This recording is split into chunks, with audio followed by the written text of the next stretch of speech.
I laughed at my cleaning lady's warning. Now I owe her my life. The rain hammered against the windshield, each drop a tiny explosion of light in the headlight's glare. I gripped the steering wheel, knuckles white, the cheap plastic slick beneath my sweaty palms. The tires screamed a protest as I took the turn too fast, the rear end fishtailing wildly. A primal surge of adrenaline coursed through me, a familiar companion to recklessness.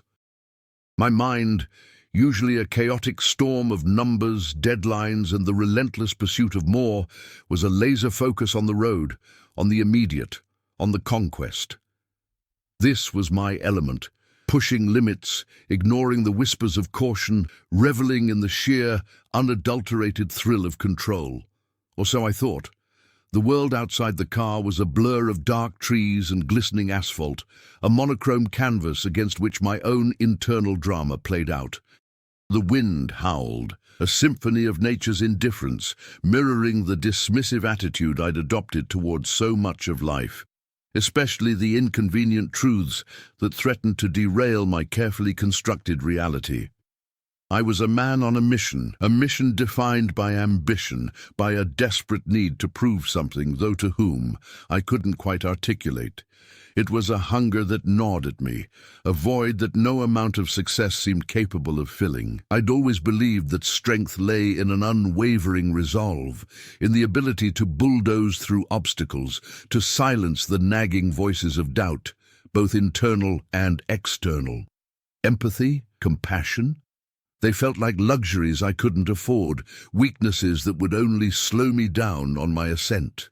I saw the world as a series of transactions, of wins and losses, and I was determined to be on the winning side, no matter the cost. This drive had shaped my interactions, my relationships, and most importantly, my perception of those who existed on the periphery of my own ambitious orbit. They were background characters, easily dismissed, their concerns trivial compared to the monumental tasks that occupied my singular focus. I was the protagonist of my own story, and everyone else was just scenery. The storm outside was intensifying, mirroring the tempest brewing within me.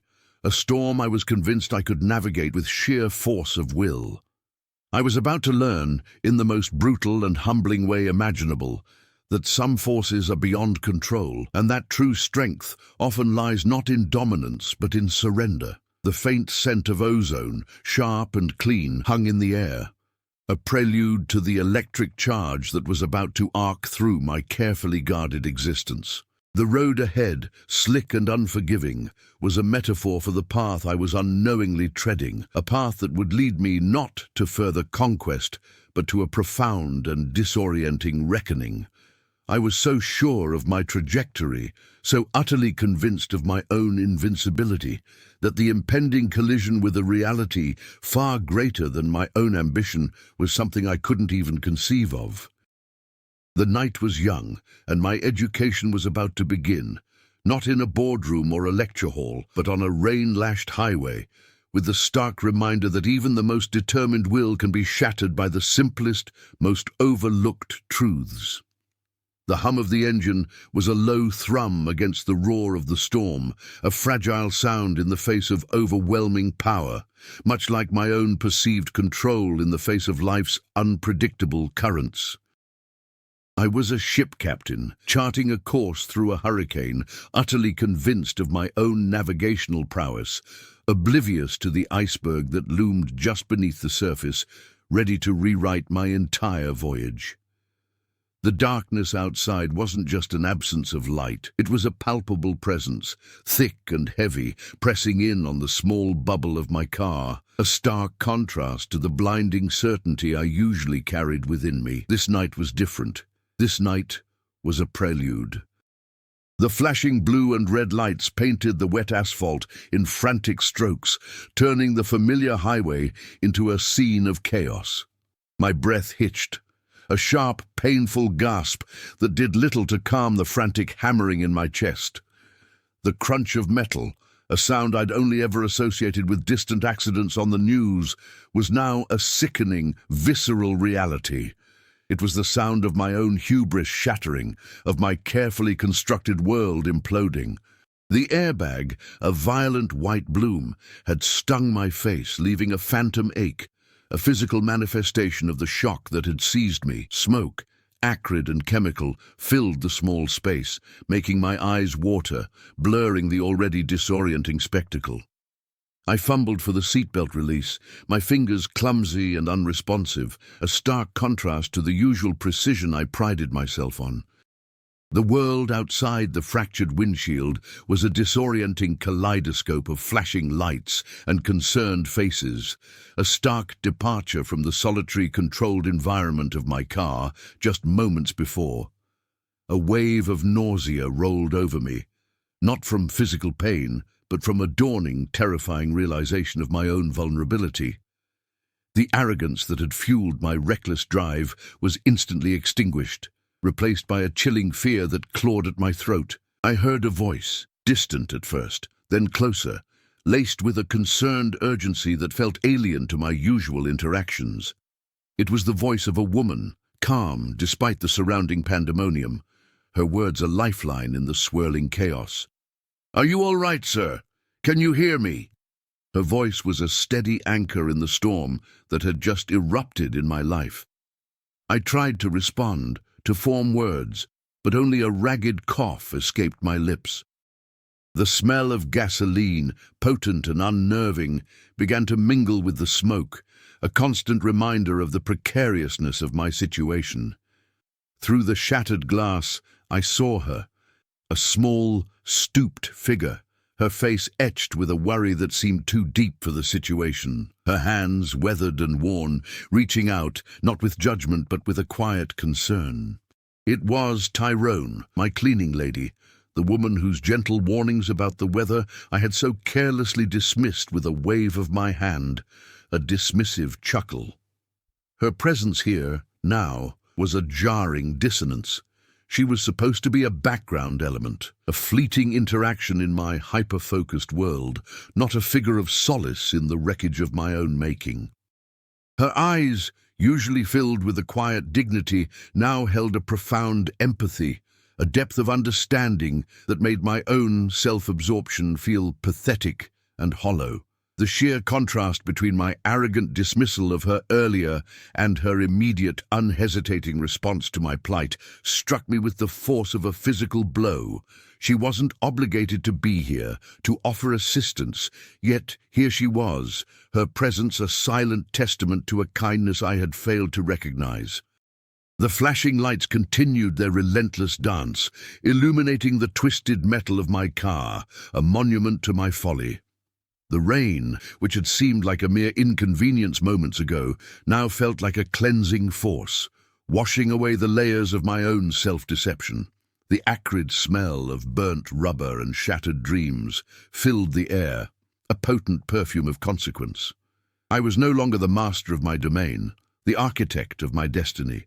I was a broken man, trapped in the wreckage of my own making, and the only light in the encroaching darkness was the steady, unwavering gaze of the woman I had so easily overlooked. Her quiet presence, her simple act of concern, was a stark, humbling revelation, a powerful counterpoint to the roaring engines and flashing lights that had defined my existence until this very moment. The silence that fell between the sirens, punctuated only by the relentless drumming of the rain, was more deafening than any explosion. It was in that silence that the first tremors of a profound shift began to register, a subtle but undeniable recalibration of my entire perspective. The carefully constructed walls of my ego, so robust moments before, began to show hairline fractures, admitting slivers of a truth I had long denied. Tyrone's weathered hands, surprisingly strong, helped me to my feet. The world swam, a dizzying panorama of flashing lights and concerned faces. My left leg throbbed with a dull, persistent ache, a constant reminder of the sudden, brutal halt to my momentum.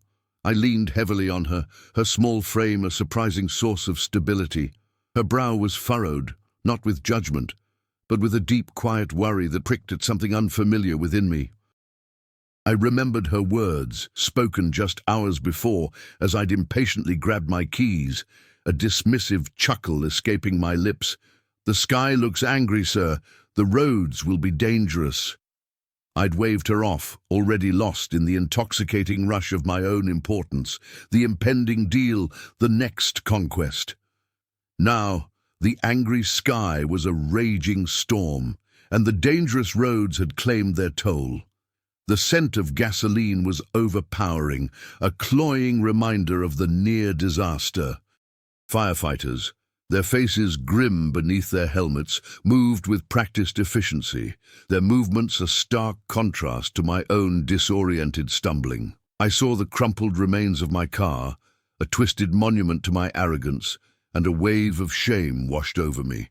It wasn't just metal and glass that had been mangled. It was my pride, my certainty, my carefully cultivated image of invincibility. Tyrone didn't speak, her silence more eloquent than any lecture. She simply kept a steadying hand on my arm, her presence a quiet reassurance in the midst of the chaos. Her eyes, dark and deep, met mine, and for the first time I saw not just a cleaner, but a human being, someone who understood the fragility of life in a way I had never allowed myself to. The rain continued to fall, a relentless drumming on the pavement, each drop a small, insistent reminder of nature's power, a power I had so arrogantly tried to defy. A paramedic approached, his voice calm and professional, asking questions I could barely process. I mumbled responses, my voice hoarse, my gaze drifting back to Tyrone. She offered a small, almost imperceptible nod, a gesture of quiet solidarity. It was a gesture that spoke volumes, a silent acknowledgement of shared humanity in the face of adversity. I felt a profound sense of disorientation, not just from the physical trauma, but from the sudden, jarring shift in my perception. The world, which had always revolved around my ambitions and my needs, now seemed to present a different center of gravity, one rooted in simple kindness, in shared vulnerability. The flashing lights, which had once symbolized power and urgency, now felt like a beacon of my own recklessness, a garish spotlight on my folly. The cold, wet air seeped into my bones, a physical manifestation of the chill that had settled in my heart. I was stripped bare, my defenses rendered useless by the sheer, undeniable force of the accident. The carefully constructed facade of my success crumbled around me, leaving me exposed and, for the first time, truly aware of my own limitations. Tyrone's hand, still resting lightly on my arm, was a warm, grounding presence, a silent promise of something more than just the transactional relationships that had defined my life. It was a touch that resonated with a quiet strength, a strength born not of dominance, but of compassion. The shattered glass glinted under the emergency lights, each shard a tiny mirror reflecting a distorted version of myself, a self I was only now beginning to truly see. The storm raged on, both outside and within, but for the first time I felt a flicker of something other than self-serving ambition, a nascent sense of humility, a dawning awareness of the interconnectedness of it all. The world had tilted on its axis, and I was no longer at its center. The sterile white of the hospital room was a stark contrast to the chaotic night. The ache in my leg was a dull throb, a constant, unwelcome companion. My head throbbed in rhythm with it, a low, insistent pulse. Tyrone sat in the chair by my bedside, her hands clasped in her lap, her presence a quiet anchor in the sterile environment. She had stayed. She had brought me here, had navigated the labyrinthine hospital bureaucracy with a quiet determination that humbled me. I had offered her money, of course, a reflex born of my ingrained transactional worldview. She had simply smiled, a sad, knowing smile, and refused. "No, sir," she had said, her voice soft but firm. "You are my responsibility tonight." Her words, so simple, so devoid of expectation, had resonated more deeply than any grand gesture of gratitude I could have conceived.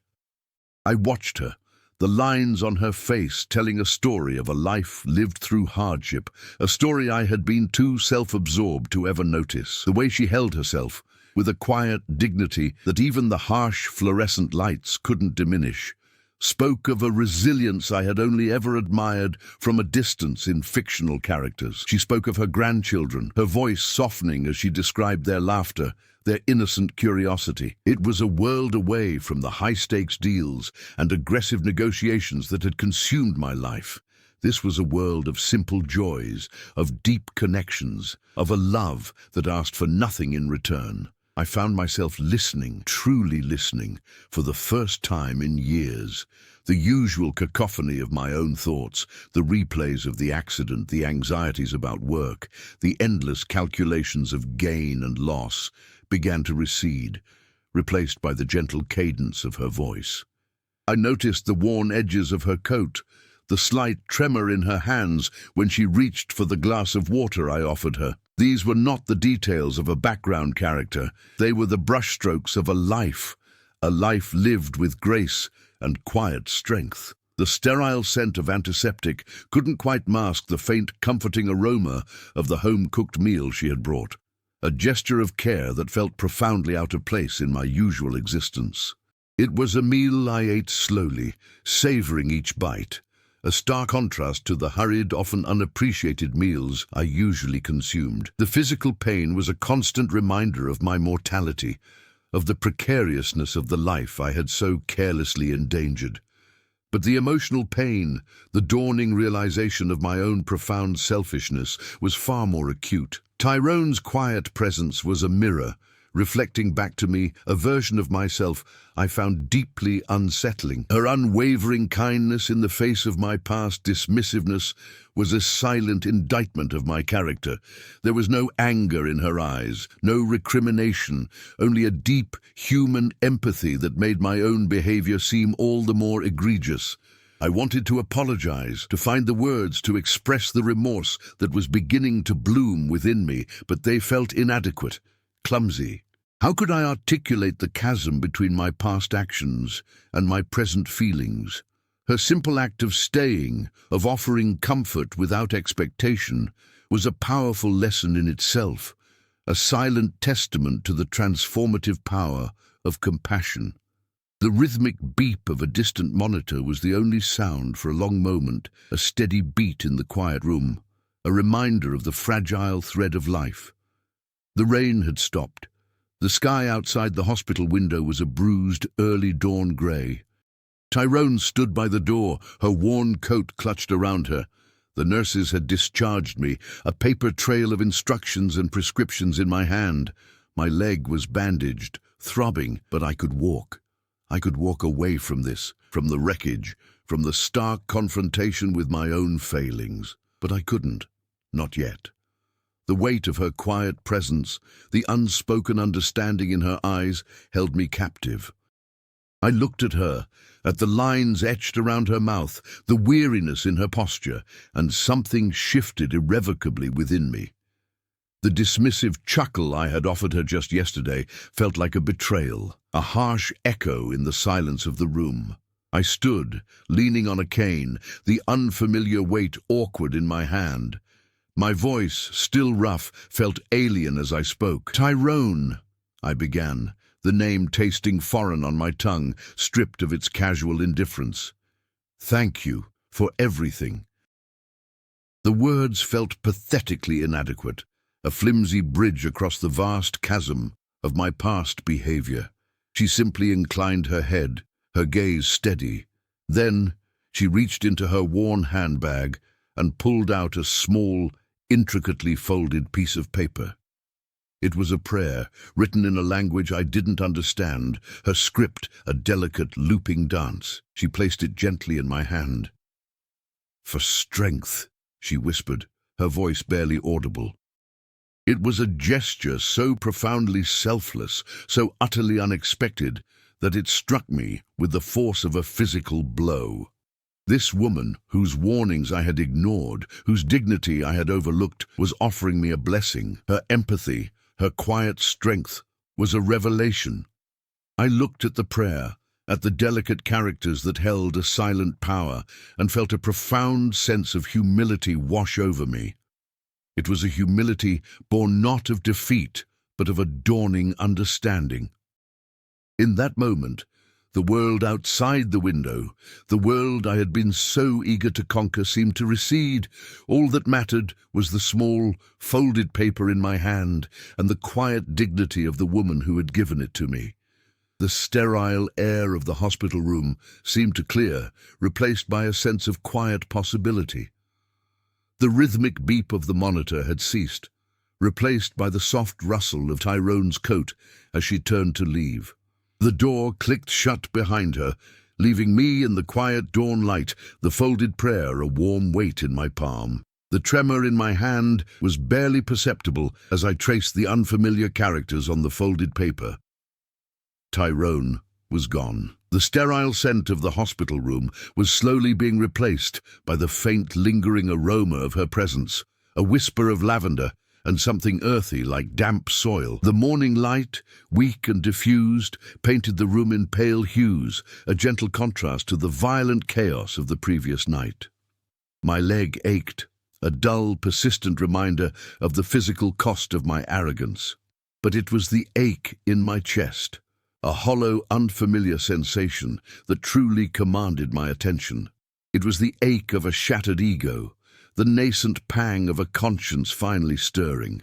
I looked at the crumpled car, a mangled heap of steel and shattered dreams, still impounded. It was a monument to my hubris, a stark, undeniable testament to the consequences of my actions. The deal I had been rushing to, the conquest I had been so focused on, now seemed utterly insignificant, a phantom ambition in the face of tangible reality. Tyrone's prayer, fragile and worn, felt like an anchor, a solid thing in the swirling uncertainty of my new perspective. It wasn't just paper, it was a tangible symbol of her grace, her unwavering kindness, a kindness I had actively, carelessly dismissed. The city outside, the city I had always seen as a playground for my ambition, now appeared different. The bustling streets, the towering buildings, seemed to hum with 1,000 stories, 1,000 lives, each as complex and significant as my own. I thought of Tyrone's hands, weathered and strong, her quiet dignity, her gentle words. These were not the details of a service provider. They were the hallmarks of a fellow traveler, a soul who understood the profound interconnectedness of our brief existence. The sterile white of the room began to soften, the harsh edges of my reality blurring into something more nuanced, more human.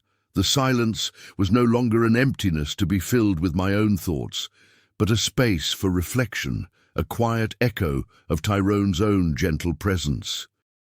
The air felt lighter, cleaner, as if the storm had washed away not just the grime of the highway, but the layers of self-deception that had clouded my vision for so long.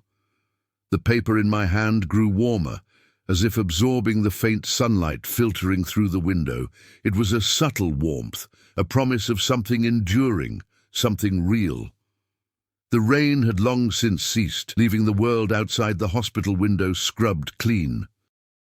Dawn painted the sky in soft, bruised pastels, a gentle awakening after the violent storm. My leg, encased in a bulky bandage, throbbed with a dull ache, a constant, unwelcome companion. But it was the quiet ache in my chest that truly resonated, a hollow space where my arrogance used to reside. Tyrone's prayer, a small folded square of worn paper, felt warm in my hand, a tangible weight against the ephemeral nature of my former ambitions. I looked at it, the foreign script a delicate looping dance, a silent testament to her grace.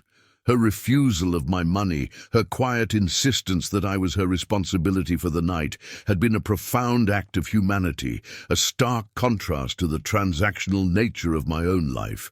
The crumpled wreck of my car, still impounded, was a monument to my folly, a brutal reminder of how easily control could be lost, how quickly life could unravel. The deal I had been so desperate to close, the next rung on my ladder of success, now seemed like a distant, meaningless echo. Tyrone's words, her gentle warning about the angry sky, replayed in my mind, not with resentment, but with a dawning understanding. She hadn't just seen weather, she had seen consequence. She had seen the fragility of the human condition, a fragility I had so carelessly ignored. The sterile white walls of the hospital room seemed to recede, replaced by the quiet dignity of Tyrone's presence, the warmth of her offered prayer. The rhythmic beep of the heart monitor, once a stark reminder of my mortality, had faded, replaced by the soft murmur of the waking city. It was a city I no longer saw as a chessboard for my own advancement, but as a tapestry of interconnected lives, each thread vital, each story worthy of attention. The prayer, a simple gift, felt like a key, unlocking a door within me that had been sealed shut for years. It was a door to empathy, to a recognition of shared vulnerability, to a quiet understanding that true strength lay not in dominance, but in compassion. The dawn light, as it crept across the room, felt like a benediction, illuminating not just the physical space, but the nascent landscape of my transformed perspective. The paper in my hand, fragile yet potent, held the promise of a new beginning, a quiet whisper of redemption. Her prayer, still clutched in my hand, felt like a map to a world I had never truly seen, a world not of conquest, but of connection. The dawn light, soft and tentative, broke through the hospital window, painting the sterile room in hues of rose and gold. My leg throbbed, a dull ache that was a constant reminder of the night's violent punctuation mark.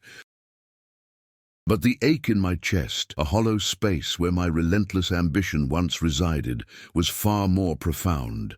The crumpled metal of my car, still awaiting processing, was a stark, brutal monument to my hubris. The deal I had been so focused on, the next victory in my carefully curated ascent, now felt like a mirage, a meaningless pursuit in the face of raw, undeniable consequence. Tyrone's words, her gentle warning about the angry sky, echoed not with the sting of dismissal, but with the resonance of prescient wisdom. She hadn't just seen clouds. She had seen the storm's potential, the vulnerability of the path I was so carelessly navigating.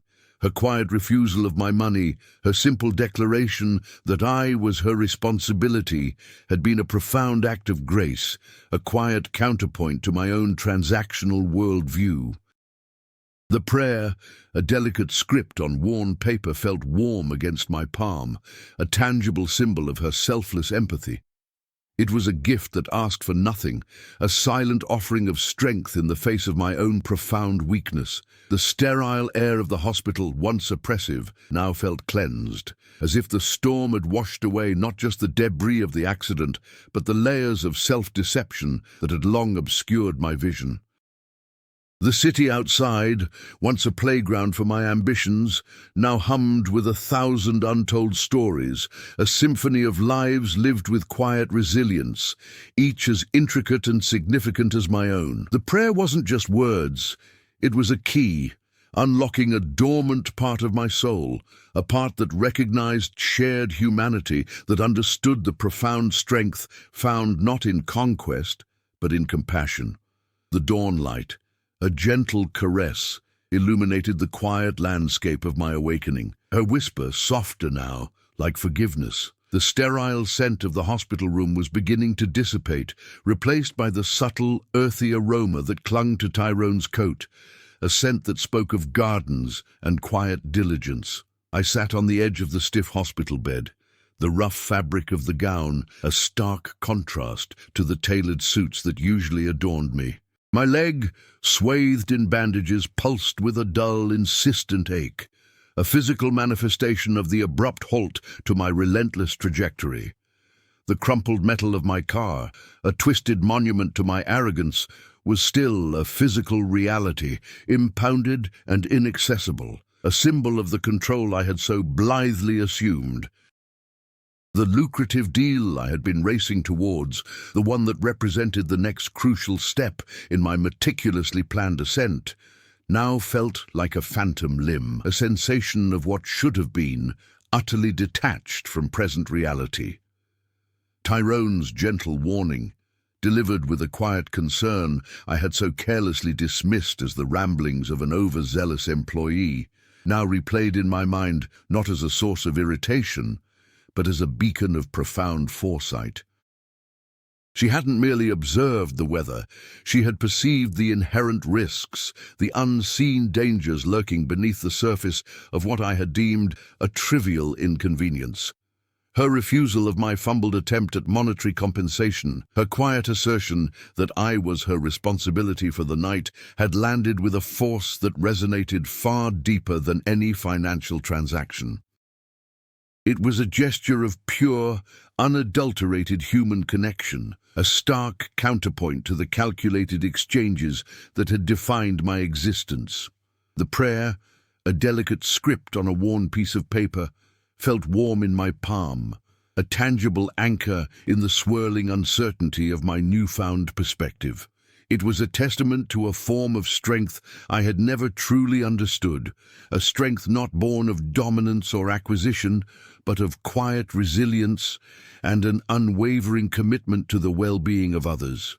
Furthermore, the sterile environment of the hospital, which had initially felt like a prison, now served as a strangely clarifying space. The constant rhythmic beep of the heart monitor, once a stark reminder of my own vulnerability, had faded, replaced by the subtle hum of the city awakening outside. This city, which I had always viewed as a vast chessboard for my personal ambitions, now presented itself as an intricate tapestry of interconnected lives, each thread vital, each narrative imbued with its own unique significance.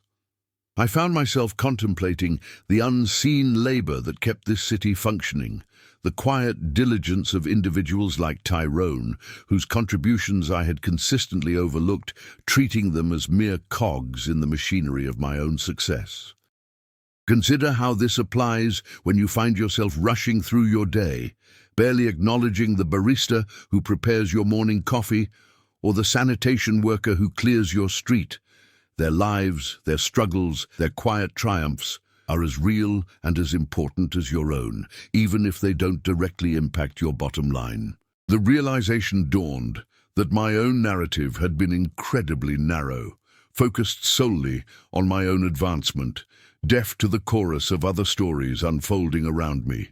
The prayer, held loosely in my hand, began to feel less like a relic of a past interaction and more like a guide, a subtle prompt towards a broader understanding of my place within this larger human ecosystem. It was a quiet invitation to look beyond the immediate, to acknowledge the intricate web of relationships that truly bind us. The city outside the window, once a vast chessboard for my personal ambitions, now presented itself as an intricate tapestry of interconnected lives, each thread vital, each story worthy of attention. I began to consider the unseen labor that kept this city functioning, the quiet diligence of individuals like Tyrone, whose contributions I had consistently overlooked, treating them as mere cogs in the machinery of my own success. Their lives, their struggles, their quiet triumphs were as real and as important as my own, even if they didn't directly impact my bottom line. The realization dawned that my own narrative had been incredibly narrow, focused solely on my own advancement, deaf to the chorus of other stories unfolding around me. The prayer, held loosely in my hand, began to feel less like a relic of a past interaction and more like a guide, a subtle prompt towards a broader understanding of my place within this larger human ecosystem. It was a quiet invitation to look beyond the immediate, to acknowledge the intricate web of relationships that truly bind us. The true practice begins now, not in grand gestures, but in the quiet recognition of shared humanity, in the simple act of seeing the person behind the role, the story behind the service. The dawn light, a gentle caress, illuminated the quiet landscape of my awakening. A new horizon painted not with the harsh colors of ambition, but with the soft, enduring hues of empathy.